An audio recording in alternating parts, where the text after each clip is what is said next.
Buenas tardes, bienvenidos a una nueva consulta virtual desde las redes de Neuromesa. ¿Cómo están? Un placer nuevamente tener consulta con el doctor José Alfonso Mesa Medina. Doctor, si alguien por primera vez nos está sintonizando, me gustaría que se presentara y que nos platique de qué se va a tratar la consulta virtual del día de hoy. ¿Cómo están? Buenas tardes a todos. Primero que todo, una disculpa porque la semana pasada no pude estar. Tuvimos una urgencia, un paciente que estaba grave, pero gracias a Dios ya está mucho mejor. Mi nombre es Alfonso Mesa, José Alfonso Mesa Medina. Yo soy neurólogo y hice la especialidad en neurooncología.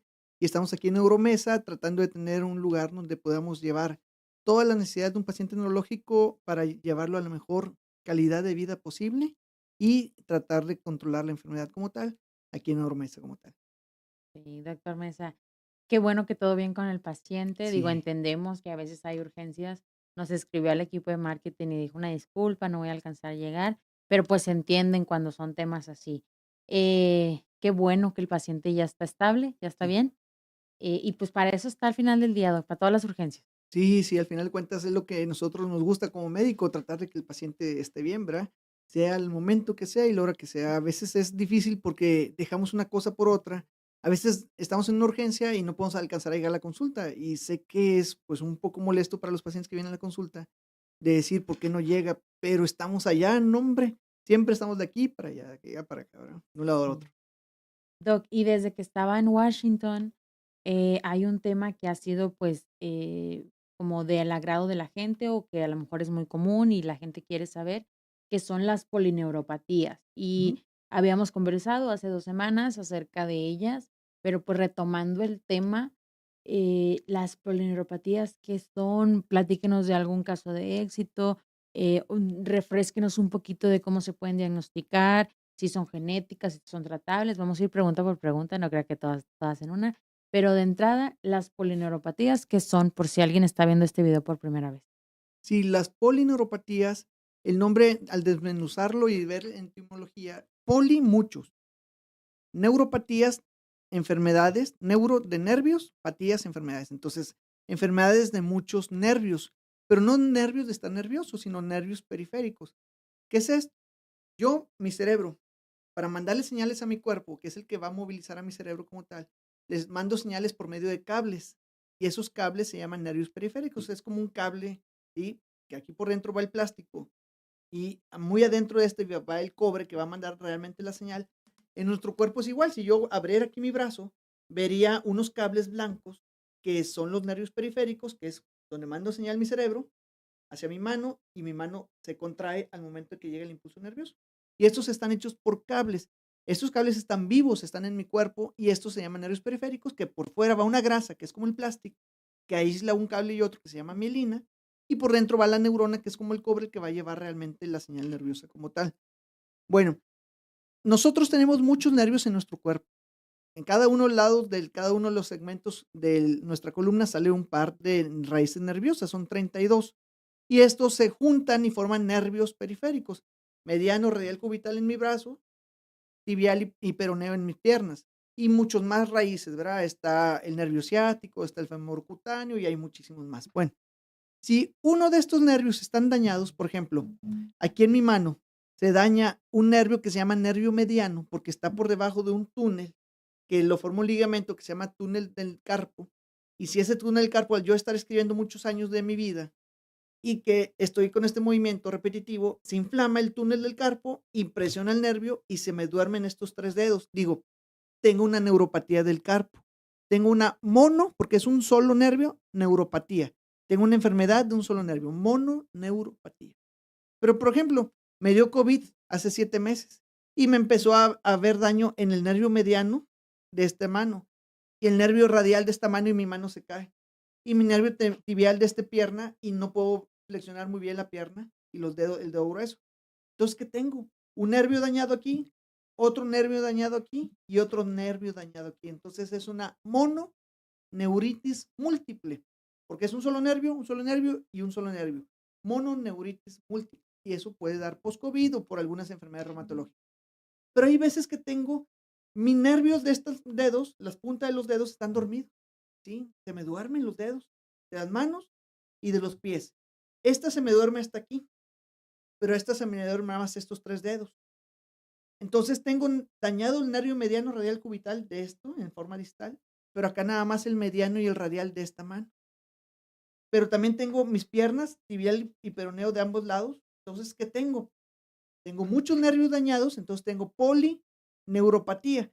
Y aquí conmigo es una polineuropatía distal, porque es más en las partes distales que en las proximales, pero asimétrica, porque es más de este lado que de este lado. Entonces tengo una polineuropatía asimétrica distal. Principal causa, diabetes mellitus. O como el caso que les voy a platicar ahora que tuve, una paciente femenina de 27 años que llegó conmigo y que me dijo, doctor, tengo 4 meses y yo me dio COVID hace 11 meses y me puse una nueva vacuna de refuerzo hace 5 meses de COVID. Y hace 4 meses empecé a que mis manos se me durmieran, la punta de los dedos de las manos y de los pies. Y al momento de explorarla y de ver la sensibilidad en cada una de las manos, sí, de la muñeca para abajo, en ambos lados, en forma simétrica, y de los tobillos para abajo se le dormían, tenían hipoestesias. Entonces, en mi mente, luego es una polineuropatía simétrica distal. Causa, 27 para 27 años, bueno, diabetes mellitus sigue siendo una causa importante, pero hay que ver otras. Obviamente, el que tuvo COVID puede ser post-COVID por vacunas, pero al investigar, ella me decía, doctor, se me olvidan las cosas. ¿Se le olvidan las cosas? Ok, vamos a entonces a investigar eso. Y le hice un estudio para establecer si tenía una alteración en la memoria. Y sí, tenía un estudio que se llama MOCA alterado. Ella siendo una profesionista, una licenciada en Derecho, dije, pues ella debe estar el 100% con sus actividades cognitivas, ¿verdad? Y no. Y aparte ella me decía también, empezó a hacer pipí y hago mucha espuma, mucha. Entonces dije, vamos a ver cómo está el riñoncito. Le mandé a pedir en otra consulta los estudios. Ya al llegar con estos estudios, salió que tenía alteraciones del riñoncito con un aumento de algo que se llaman azoados. Quiere decir que no estaba tirando correctamente toda la cantidad de toxinas por la orina. Empezó a tener inflamación de todo el cuerpo sistémica y en la resonancia del cerebro salió con puntitos blancos, ¿sí? Lesiones desmilinzantes que no eran compatibles con enfermedades como esclerosis múltiple. Y en los estudios que le pedí electromiografía y velocidad de conducción nerviosa salió una polineuropatía sensitiva y motora simétrica distal, principalmente en brazos más que en piernas. Entonces dije, bueno, la etiología de esto puede ser que como ella, los estudios de sangre no salió que tenía diabetes mellitus y no salió algunas otras alteraciones metabólicas, excepto un poco la alteración ahí del riñoncito. Dije, ¿qué es?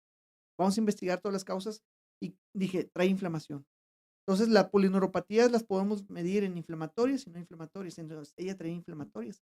Y las inflamatorias son por infecciones, enfermedades reumatológicas, por cáncer o por enfermedades autoinmunes.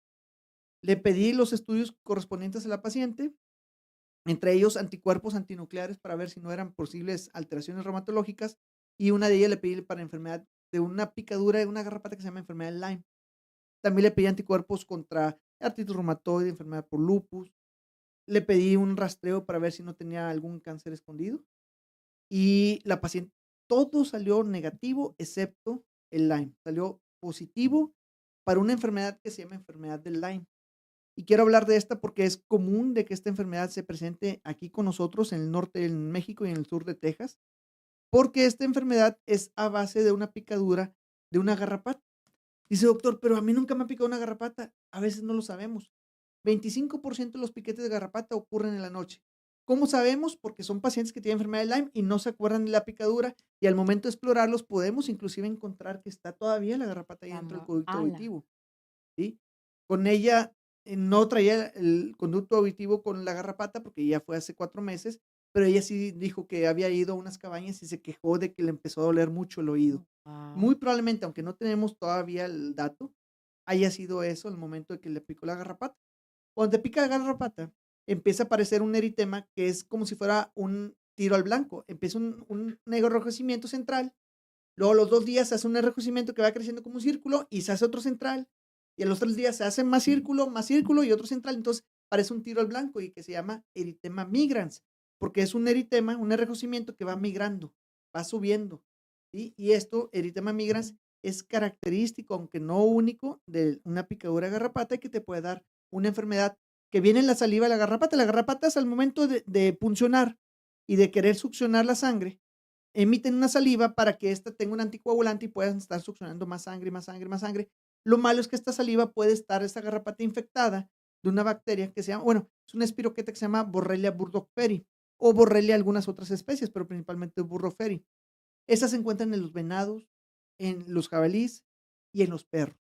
Entonces, podemos de ahí nosotros tener en el medio ambiente, salvaje, semisalvaje o en el medio casero, en la casa como tal, el que nosotros podamos sufrir una picadura de esta garrapata. Y aquí es endémico. Aquí en el norte de México y más en el estado de Nuevo León, es endémica esta enfermedad y que puede causarnos a nosotros. ¿Y qué es esto? Esta espiroqueta se va a nuestro torrente sanguíneo y luego se va a esconder para vivir mucho tiempo en algunos lugares como la médula ósea. Entonces se encuentra ahí la médula ósea y ahí se Doctor queda Mesa, dormidita. perdón que lo Sí, no, interrumpa, no. pero ¿qué tan cierto es que si nos damos cuenta de la picadura y actuamos en urgencia, sí, ya, o sea, no nos da Lyme?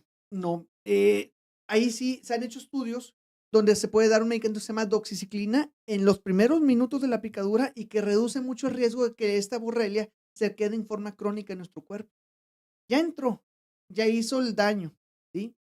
No todas las picaduras de garrapata van a transmitirte la bacteria, tiene que estar esta garrapata infectada, ¿sí? Okey. Una doctora reumatóloga de aquí de la localidad hizo su doctorado en este tipo de estudios y vio que algunas garrapatas, ¿sí? Que venían con algunos animales importados de otras partes, principalmente Europa, no tenían Borrelia burgdorferi, tenían otras especies de Borrelia que no se detectaban en los estudios normales para detectar Borrelia. Entonces tenían borreliosis, que no era Lyme, era otras especies parecidas al Lyme, por las mismas bacterias primas de esta bacteria, pero que solamente se encontraban en Europa, pero por el traslado de animales, por eso no es bueno trasladar animales de un lugar a otro, traían garrapatas y estas garrapatas podían transmitirse otra vez a perros y de los perros al humano. Que de Europa a veces, digo, los perros son los más comunes, pero inclusive se traen hasta caballos europeos para acá y Sí, demás. vienen en vacas, Holstein, en caballos europeos. Y por Sí, eso tenemos de ambos aquí en Nuevo León, es más obviamente la americana, Borrelia burgdorferi, pero también podemos tener otras especies transmitidas de otros lados. Entonces, los estudios que nosotros mandamos a hacer normalmente cuando sospechamos altamente en Borrelia, los mandamos aquí a Estados Unidos para que se hagan el estudio por ELISA y salen negativos, pero tienen todos los datos clínicos de una borreliosis.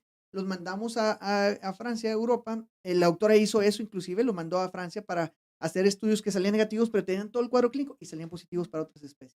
Entonces okey. ahora se amplió y ya en Estados Unidos ya se hace un estudio ampliado que se llama Western Blot para hacer confirmaciones de borreliosis porque tienen algunos antígenos que no son compatibles para Borrelia burgdorferi, pero sí otras especies de Borrelia, ¿verdad? Entonces ya Okey. tenemos ese ampliado estudio para Una gama establecer, más amplia. sí, para ver si no se nos escape tanto el diagnóstico. ¿Y qué le caracteriza esta enfermedad? Que el cuerpo ataca a esta bacteria cuando la reconoce y dice, aquí va esta, atáquenla fuerte. ¿Por qué? Porque nos va a hacer algo grave, pero a veces ataca de más y empieza a atacar también algunas otras zonas y empieza a haber enfermedades milizantes del cerebrito, empieza a atacar a los nervios periféricos porque tienen pedacitos de esta bacteria ya muerta y empieza a haber polineuropatías, alteraciones cognitivas y los pacientes empiezan a tener cansancio crónico.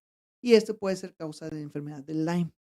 Pero qué importante, y a la vez como qué miedo, porque a veces nos traemos una ronchita y dices: "Me da comezón, no sé qué me picó", Ujú. pero dice que se ve como algo como el tiro Se al llama blanco. eritema migrans. Ujú. Lo pueden Okey. ustedes buscar, Si lo ahí googleamos, ahí va a aparecer. y es característico, es un eritema que parece un tiro al blanco y que es característico, pero no siempre aparece, ¿verdad? Y obviamente si te pican en lugares como pueden ser en los conductos auditivos, puede no aparecer nada ahí o solamente una pequeña inflamación y dolor y quitarse rápidamente, ¿verdad? Bueno, pero volviendo a su paciente, que es súper joven, 27 años, Sí, sí, sí. ella sintió a lo mejor el dolorcito cuando Es que ya fue retrospectiva a ya las me dijo: cabañas. "Algo me picó y no me di cuenta porque me empezó a doler", aunque yo pensaba que era una infección, pero me dijeron que no traía infección. Suponemos que haya sido así, pero no sabemos de dónde llegó esa bacteria realmente, porque no hay otra forma de transmisión, solamente picadura de garrapata, sí. Okey. Y algunos efectos, digo, sé que no es el tema, igual lo podemos tocar, porque justo ayer estaba viendo que la modelo Bella Hadid, es Ujú, una modelo con millones y millones de seguidores, pues tiene Lyme, ujú. y muchos artistas lo tienen. Me imagino que sobre todo por esto que viajan y demás, y van a Europa, y a lo mejor les puede pasar, pero, ¿cuáles son a lo mejor los primeros síntomas que pudo haber tenido su paciente y no se dio cuenta? Cansancio crónico, pero es muy Pero es muy inespecífico. no, claro, Puede ser todos muchas andamos cosas, cansados. sí, y tiene una fatiga crónica y dices: "¿Pero por qué me siento cansado todo el tiempo?". Pero jamás vas a pensar que sea un inicio de Lyme. Ya cuando ves todas las características clínicas de la enfermedad, puedes sospecharlo y ahí dentro de otros estudios pedir la enfermedad de Lyme o el estudio para la enfermedad de Lyme. pero no es así de sospecharlo de primero de que, tú traes Lyme. No, no, no. Son pacientes con cansancio crónico que pueden tener polineuropatías y pueden tener también alteraciones desmielinizantes en el sistema nervioso central. Se le hacen estudios y se hace el diagnóstico y el tratamiento es con antibióticos. Puede curarse el Lyme, quitarse totalmente la espiroqueta, pero es muy gorroso, mucho, muy gorroso, porque esa espiroqueta se mete entre tu médula ósea aquí en los huesos largos y ahí puede quedar viviendo años y años y años y quedar dormida, pasar desapercibida al sistema inmune y luego bajar las defensas por alguna otra razón y volver a despertar de un Wow. estado latente. Entonces, puede estar ahí dividiéndose lentamente sin hacer daño y decir, ya lo curamos, pero no. La forma es hacer el estudio, sale positivo, darle el tratamiento, y el tratamiento se da por un mes completo y luego se puede revalorar, se hace otro estudio de control y debe salir negativo. Ok, ¿Sí? No nada más decir, perfecto. no, ya me tomé el tratamiento y ya me controlé totalmente. Bueno, entonces su paciente tenía este cuadro de que Ujú. no nada más era los puntitos blancos en el cerebro, pero también su La riñoncito, polineuropatía. pero ¿todo era a causa de la Sí. polineuropatía? Todo era caso por el Lyme, Por el Lyme. por el Lyme, El todo fue Lyme por fue Lyme. una reacción adversa. Fue una reacción adversa, al cuerpo atacó al propio nervio periférico tratando de atacar también a la bacteria y fue lo que sucedió, ¿verdad? Una enfermedad que se expresa en muchas partes del cuerpo y causado principalmente por la autoinmunidad que genera nuestro cuerpo contra el Lyme. Se equivoca, agarra pedacitos de Lyme ya muertos, pero piensa que siguen estando dañados, lo empieza a atacar, pero puede empezar a carcomer el nervio periférico. Y eso es lo que pasó con ella, ¿verdad? Ya se le dio el tratamiento. Bueno, está en el curso del tratamiento, la mandé con infectología para que el infectólogo, porque fue con un amigo infectólogo, pueda valorarlo, le dio el tratamiento y pues la llevamos de la mano para controlar tanto las secuelas que pueden quedar de la alteración que tiene el nervio periférico y el sistema nervioso central, como el también saber que se haya controlado y curado la enfermedad en su cuerpo, ¿verdad? Por esta bacteria. Pero ella dice que puso la vacuna de refuerzo de COVID Sí, también. pero yo pensaba que era post-COVID o por la Ok, vacuna y no tuvo nada que ver y fue un distractor nada más. ok. Pero al momento de pedir los estudios, que yo no sospechaba, o sea, sospechaba que fuera Lyme porque pedí los estudios, pero yo pensaba que era lupus, principalmente por la forma en que se comportaba y no. Salió Lyme positivo y los demás estudios salieron negativos. Doctor Mesa, ¿y cuánto tiempo llevó este proceso para la paciente? Para Porque el no fue que el estudio, primer día llegó y dijo, me picó una garrapata, charala. no, Simplemente no, no, tenía adormecimiento 3 de las semanas. manos, Fueron 3 semanas tres porque le pedí el semanas. estudio y a la semana vino conmigo con todos los resultados. Ya con esto ya le pedí estudios y se tardan como una semana y media para entregar el resultado del Lyme. Ok. Y más o menos 3 semanas nos llevamos al diagnóstico y ahí empezamos tratamiento. Y hay tratamiento. Y ya, ya, Sí. Porque ya. ya ahorita está tratando usted la polineuropatía, ya no dio antibiótico ni nada de esto. No, para la polineuropatía ahí se tratan con esteroides. Se tratan Ok. con esteroides para tratar la autoinmunidad y el antibiótico para matar a la bacteria para que no siga generando más respuesta autoinmune y que no siga habiendo más alteraciones con esto. Y el esteroide es sencillo, es esteroide vía oral, entonces se puede controlar muy bien en casa. Ah, ok. Con este tipo de polineuropatías llevan, por ejemplo, inmunoglobulina. No, no, en este caso Ok, es un diagnóstico diferencial para enfermedades autoinmunes y el tratamiento es con esteroides. perfecto. Ahora, doc, pues le voy a leer algunos saludos que le están dejando en las redes sociales. Como siempre, el señor Alejandro Gamboa, que dice que gracias por otra consulta virtual. Eh, la Muchas señora Aide gracias. Rivera dice que la volvió a la vida, que muy buen doctor. Marta Certuche, saludos doctor, buenas tardes. Ale, saludos doc, siempre sus temas muy interesantes, gracias por compartirnos su información. Y bueno, doc, entonces la paciente se fue a casa con el tratamiento. Ujú. Está ahorita siguiendo con el tratamiento y lo vamos a ver nuevamente es 2 semanas para ver el control, y si todo sale bien y ella ya no tiene ningún dato clínico, se le va a pedir el PCR control para ver que ya se haya curado de la bacteria, y yo le voy a pedir otro estudio de control para ver si la neuropatía también ha mejorado cuando clínicamente la paciente diga: "Ya estoy mejor", le pido otro electromiografía de velocidad de conducción nerviosa para ver que haya tenido una mejoría objetiva de las neuropatías que tuvo, ¿verdad? Ok. Las lesiones de cerebrito se quedan ahí, pero podemos con rehabilitación neurocognitiva salir adelante, aunque ella ya también influyó mucho en la ansiedad que generó todo esto. Dice que ante el tratamiento ha recuperado mucho las alteraciones cognitivas que tenía. Ya se recuerda las cosas, ya puede tener un trabajo más adecuado. Entonces, volvió a su trabajo otra vez. Bueno, está en proceso porque pidió incapacidad y va a volver otra vez. Qué bueno, doc, pero no es porque esté aquí enfrente de usted ni porque sean sus redes sociales, pero qué bueno y qué acertado. O sea, llevó a la paciente 4 meses atrás. Ni siquiera ella se acordaba que le había picado a lo mejor este animalito o que ella había sentido dolor cuando se fue a las cabañas. Y qué importante la consulta. Van a estar apareciendo en pantalla, dónde lo pueden encontrar, su agenda, a qué números pueden hacer, cita, pero qué importante el ir con un buen médico especialista que te ayude a indagar, y no nada más quedarse con los primeros síntomas de, pues ya es polineuropatía, sino desde dónde viene. Y para saber Sí, por qué pasan las cosas. Todas las polineuropatías, como les dije la vez pasada, son muchisísimas las causas. La más común, la diabetes mellitus, pero hay muchísimas causas de polineuropatías, incluyendo genéticas, y que hay que buscar hasta el fondo. Y aún así, nos quedamos con un 16% que nunca vamos a saber hasta ahorita y que van surgiendo nuevos conocimientos en el ser humano de cuál es la causa de esta neuropatía, ¿verdad? Entonces, no todas vamos a saber la causa, pero la mayoría sí vamos a poder saber la causa y el tratamiento específico para cada una de ellas, si es que todavía existe, porque hay algunas neuropatías como Charcot-Marie-Tooth genéticas que hasta ahorita todavía no hay un tratamiento como tal y se controlan secuelas y se mejora el estado de vida del paciente, pero no hay un tratamiento específico para las neuropatías, en este caso una enfermedad congénita como Charcot-Marie-Tooth. perfecto. Bueno, doctor Mesa, por esta semana se nos está acabando, bueno, se nos acabó el tiempo en la consulta virtual. ¿Algo más que quiera agregar antes de irnos? Sí, principalmente en esta temporada de calor está viniendo muchos pacientes que han tenido golpes de calor. Nosotros pensamos que no existe eso en nuestro Monterrey, pues decimos golpe de sí. Ya he tenido 2 casos, la semana antepasada y esta semana pasada, de golpes de calor y que la forma que viene el paciente es que con estado confusional. Pacientes mayores de 60 años que han estado deshidratados y que la deshidratación ha pasado a una deshidratación grado 2 y que el paciente ya muestra datos en laboratorio y neurológicos de alteraciones cognitivas conductuales y es en un estado confusional y es por calor. Entonces, tener mucho cuidado, tomar muchísima agua en estos momentos para tener una hidratación adecuada. Acuérdense, con esos calores debemos de tomar 25 al 50% más de líquidos al día y evitarlos en nuestros pacientes mayores, ¿verdad? Ok, qué bueno que nos está avisando esto.